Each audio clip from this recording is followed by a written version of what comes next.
தனியா கட்சி நடத்துற சிரமம் இனிமே அவன் பட்டாதான் தெரியும். அது சகோதரர் விஜயும் பட்டு தெரிஞ்சு கொள்வார். கட்சியை அறிவிப்பது ஒரு பெரிய விஷயம் கிடையாது. ஈஸியா கட்சியை அறிவிச்சிடலாம், கொடி போட்டுடலாம், லெட்டர் பேட் அடிச்சிடலாம். உங்களுடைய நிலைப்பாடு என்ன, ஒரு விஷயத்திலையும் உங்களுடைய நிலைப்பாடு என்ன என்பதை சொல்ல வேண்டும். இது சமீப அரசியல், அதாவது கண்டெம்பரரி பாலிடிக்ஸ்ல உங்களுடைய நிலைப்பாடு என்ன, ஜிஎஸ்டி பற்றி உங்களுடைய நிலைப்பாடு என்ன, இன்சூரன்ஸுக்கு உங்களுக்கு போடுற ஜிஎஸ்டி பத்தி உங்களுடைய நிலைப்பாடு என்ன, அக்னிவீர் திட்டத்தை பத்தி உங்களுடைய நிலைப்பாடு என்ன, நீட்டை பற்றி உங்களுடைய நிலைப்பாடு என்ன, நீர் பங்கீடை பற்றி உங்களுடைய நிலைப்பாடு என்ன, அப்புறம் மாநிலங்கள் உரிமைகளை பற்றி உங்களுடைய நிலைப்பாடு என்ன அப்படின்னு ஒரு விஷயத்திலே அவங்க நிலைப்பாடை சொல்ல வேண்டும். இப்ப கூட லேட்டரல் என்ட்ரின்னு கொண்டு வந்தாங்க கவர்மெண்ட். அதை நாங்க காங்கிரஸ் கட்சி மற்ற கட்சிகள் அவருடைய நிலைப்பாட்டை சொன்னாங்க. லேட்டரல் என்ட்ரியை பற்றி விஜய்க்கு நிலைப்பாடு என்ன, வக்ஃப் போர்டுக்காக ஒரு ஆக்ட் கொண்டு வந்திருக்காங்க மத்திய சர்க்கார், அதை பற்றி அவரோட நிலைப்பாடை சொல்லாமல் ஒரு அரசியல் கட்சியை ஆரம்பித்திருக்கிறேன், சுதந்திர போராட்ட வீரர்களை மதிக்கிறேன், தமிழ் புலவர்களை மதிக்கிறேன், எல்லாரும் தான் மதிக்கிறோம். Nothing special about. எல்லாரும் தான் பண்றோம், எல்லாரும் தான் நம்மளுடைய முன்னோர்களை மதிக்கின்றோம், நம்மளுடைய கலாச்சாரத்தை மதிக்கிறோம் சொல்றது ஒரு நிலைப்பாடு இல்லை. ஒரு அரசியல் நிலைப்பாட்டை சொன்ன பின்னர் தான் அது அரசியல் கட்சி எந்த இடத்திலே நிற்கிறது என்பதை பற்றி நாம் ஒரு கருத்து சொல்லணும்.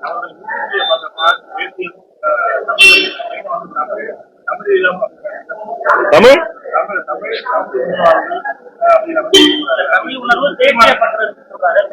எல்லாருக்கும் இருக்கு. தமிழ்நாட்டில் இருக்கிற எனக்கும் தான் தமிழ் பற்று இருக்கு, தேசியமும் இருக்கு. இந்திய யூனியனுக்குள்ள தமிழ்நாட்டுக்கு கிடைக்க வேண்டிய மரியாதை கிடைக்க வேண்டும், தமிழ் உணர்வு இருக்கு, எங்களுக்கு தான் தேசியம் இருக்கு. What is unique about it சொல்றதுல ஒன்னும் ஒரு யூனிக் பொசிஷன்லாம் ஒன்னும் இல்லையே, ஒன்னும் ஸ்பெஷலா ஒன்னும் இல்லையே, இதுல எந்த விதமான தனித்தன்மையும் கிடையாது. எல்லாரும் வாடிக்கையா சொல்கின்ற ஒரு இதா இருக்கு. நான் சொல்ல நிலைப்பாடை சொல்ல வேண்டும்.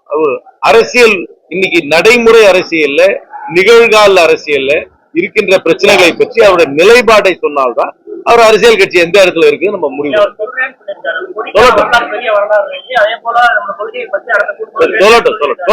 சொல்ல நம்ம என் கருத்தை நான் சொல்ல வரேன்.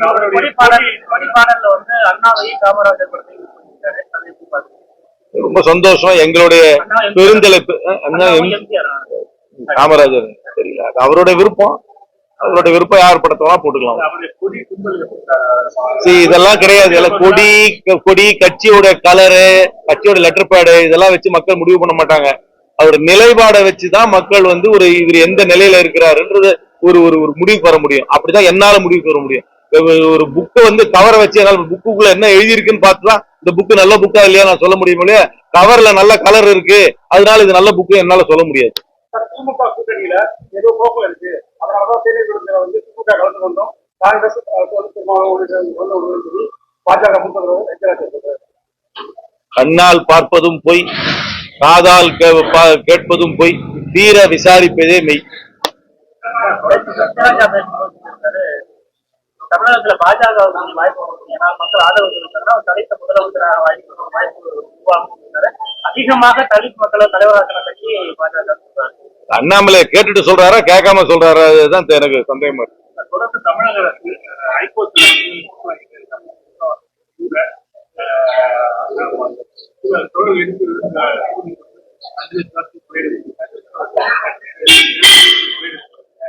கள்ளச்சாலை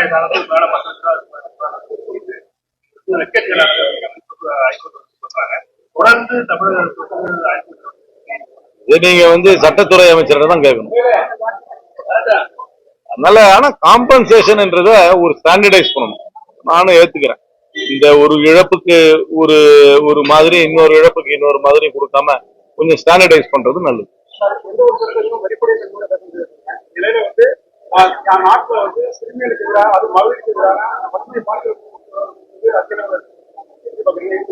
இந்த பிரச்சனைய சமுதாயம் தான் தீர்க்க வேண்டும். வீட்டுல நம்ம பசங்களை வளர்க்கும் போது நீங்க பெண்களை மதிக்க வேண்டும் என்று அவர்களுக்கு அந்த சின்ன வயசுல ஊட்டி அதை அவர்களுக்கு அதை தெரிவிக்க வேண்டும். இது அரசாங்கம் இதை தடுக்க முடியாது. அரசாங்கம் தவறு செய்தவர்களுக்கு தண்டனை வாங்கி கொடுக்கலாம், விரைவில் விசாரணை நடத்தலாம், யார் உண்மையாக இது மாதிரி செய்திருக்கிறார்கள் என்பதை பார்க்கலாம். ஒரு சம்பவத்தை எந்த ஒரு அரசாங்கத்தாலையும் தடுக்க முடியாது. இது சமுதாயம் தான் இதுல மாற்றம் கொண்டு வர வேண்டும். சமுதாய மாற்றம் எப்படி வர வேண்டும் என்றால், பெண்களை மதிக்க வேண்டும் என்ற உணர்வு சின்ன வயதிலிருந்தே எல்லா குடும்பத்திலும் இருக்கிற சின்ன பசங்கள்ல இருந்து அது உணர்த்த வேண்டும். விழிப்புணர்வு அரசாங்கம் ஓரளவுக்கு பண்ணலாங்க. அரசாங்கம் வந்து இன்னைக்கு இருக்க 140 கோடி பேர்ல ஒருத்தரையும் போய் போலீஸ் பண்ணிட்டு இருக்க முடியுமா? யார் எங்க தனிநபருடைய பிஹேவியரை போய் அரசாங்கம் எப்படி கண்ட்ரோல் பண்ண முடியும்? அது நடந்துருச்சுன்னா அதை வந்து விசாரிக்கலாம், அதுக்கப்புறம் தண்டனை கொடுக்கலாம், முழுமையா ஏற்றுக்கலாம். ஆனா ஒரு பார்த்தேன், ஒரு 2 சிறுமியை வந்து மகாராஷ்டிராவில ஏதோ நடந்திருக்கு. இங்க ஒரு என்சிசி கேம்ப்ல தமிழ்நாட்டுல ஒரு சம்பவம் நடந்திருக்கு. அந்த என்சிசி கேம்ப் நடக்கிறத வந்து போலீஸ் எப்படி தடுக்கும்? என்சிசி கேம்ப் நடத்துறவங்க பொறுப்பா நடத்திருக்கணும், அந்த பள்ளிக்கூடத்தை நடத்துறவங்க முழுவதும் நடத்திருக்கணும், பொறுப்புல இருக்கவங்க தான் பண்ணணும். அரசாங்கமே எல்லாத்தையும் செய்யணும்னு அதனால சொல்ல முடியாது. அரசாங்கம் இதை செய்தவர்களை தண்டிக்கலாம், விரைவில் வந்து விசாரணை நடத்தலாம், அது கடுமையான தண்டனை வாங்கி கொடுக்கலாம், அதான் அரசாங்கம் செய்யணும். ஆனா சமுதாயம் தன் கடமையை செய்ய வேண்டும். சமுதாயம் கடமையை செய்யணும், குடும்பங்கள் தங்கள் கடமையை செய்ய வேண்டும். சிறு வயதில இருந்து ஆண் பிள்ளைகளுக்கு பெண்களை மதித்து வாழ வேண்டும் என்ற உபதேசத்தை ஊட்டி வளர்க்க வேண்டும்.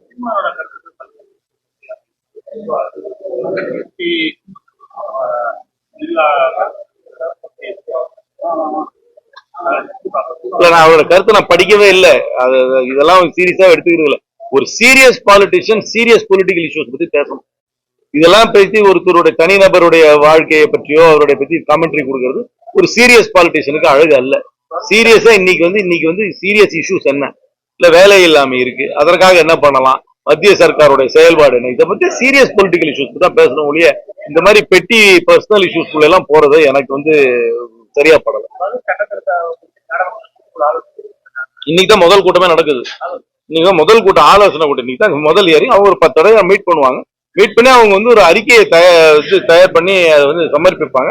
அதுக்கப்புறம் விவாதம் நடக்கும். அதுக்கப்புறமும் இந்த அரசாங்கம் இதே சட்டத்தை கொண்டு வருகிறா, சட்டத்தை மாற்றுகிறாளா என்று பார்க்க வேண்டும். இந்த அரசாங்கத்துக்கு என்னை பொறுத்த வரைக்கும் இந்த சட்டத்தை நிறைவேற்றும் அளவுக்கு பாராளுமன்றத்தில் வாக்குகள் கிடைக்காது. இந்த வடிவத்திலே கொண்டு வந்தார்கள் என்றால் இதை நிறைவேற்றுவதற்கு அவர்களுக்கு வாக்குகள் கிடைக்காது.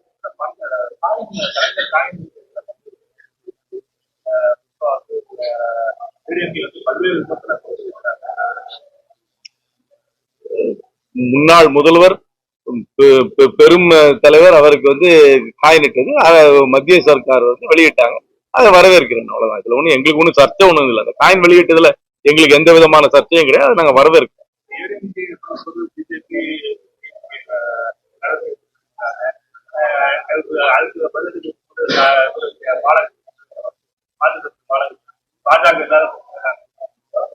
நான் சொல்லுனேன், கண்ணால் பார்ப்பதும் பொய், காதால் கேட்பதும் பொய், தீர விசாரிப்பதே மெய். அவ்வளவுதான். நிறைய எல்லா ஸ்கீமையும் ரிவ்யூ பண்ணோம். மெயினா நாங்க என்ன சொன்னோம்னா, என்ன ஸ்கீம் இருந்தாலும் அதை வந்து உள்ளாட்சி பிரதிநிதிகளுக்கு தெரிவிக்க வேண்டும். பல உள்ளாட்சி பிரதிநிதிகள் மட்டுமல்ல, எனக்கு பாராளுமன்ற உறுப்பினர் என்ற முறையில எனக்கு சட்டமன்ற உறுப்பினர்களுக்கோ என்னென்ன ஸ்கீம் இருக்கு, அதுல யார் யாருக்கு அதுல வந்து எலிஜிபிள்ன்றதே எங்களுக்கு சரியா விவரம் தெரிவது கிடையாது. அந்த விவரத்தை முன்கூட்டியே என்ன ஸ்கீம் இருந்தாலும் அதை வந்து உள்ளாட்சி பிரதிநிதிகள் தேர்ந்தெடுக்க பிரதிநிதிகளுக்கு எடுத்து உரைக்க வேண்டும். எங்கள் மூலமாகவும் மக்களுக்கு போய் அந்த செய்தி செய்யும் என்பதை உணர்த்துகிறேன்.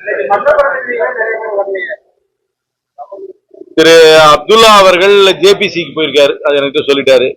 ஜோதிமணி அவர்கள் காங்கிரஸ் கட்சி ஏற்கனவே போன 2-3 நாளைக்கு முன்பாக அறிவித்த போராட்டத்துக்கு போயிருக்கிறாங்க. அவங்க 2 பேரும் ஏன் வரலன்னு எனக்கு தெரியும்.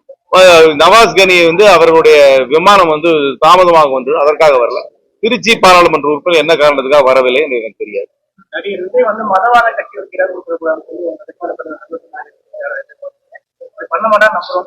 எனக்கு எதாவது சொன்னேன், அவருடைய நிலைப்பாடு என்னன்னு எனக்கு தெரியாது. சொன்னேன், எனக்கு இப்ப கலர் தான் தெரியும், நிலைப்பாடு எனக்கு தெரியாது. நிலைப்பாடு வந்த அப்புறம் அவர் எங்க இருக்காருன்றதை பத்தி நான் கமெண்ட் பண்றேன். அது வரைக்கும் எனக்கு ஒன்னும் யாரு தனியா கட்சி நடத்துற சிரமம் இனிமே அவன் பட்டாதான் தெரியும். அது சகோதரர் விஜயும் பட்டு தெரிஞ்சு கொள்வார். இல்ல திருப்பி இப்ப கேட்டேன், திருப்பி ஆரம்பிச்சிட்டாங்க, எல்லாத்துக்கும் வேலை கொடுக்க ஆரம்பிச்சிட்டாங்க. கலெக்டரும் சரி, அசிஸ்டன்ட் கலெக்டரும் சரி கிளியரா சொல்லிட்டாங்க. NRGS திருப்பி ஆரம்பிச்சிட்டாங்க, திருப்பி கொடுக்க ஆரம்பிச்சிட்டாங்க. வேலை ஸ்மூதா தான் போயிட்டு.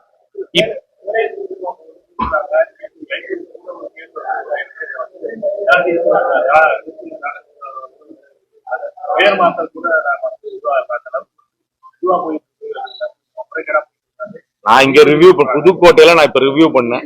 திருப்பி ஆரம்பிச்சாச்சு. எலெக்ஷனுக்கு அப்புறம் கொஞ்சம் நிறுத்தி வச்சிருந்தாங்க, திருப்பி ஆரம்பிச்சாச்சு. வேஜஸும் கொடுக்க ஆரம்பிச்சிட்டாங்க. இங்க ஸ்மூதா தான் போயிட்டு. ரைட், வணக்கம்.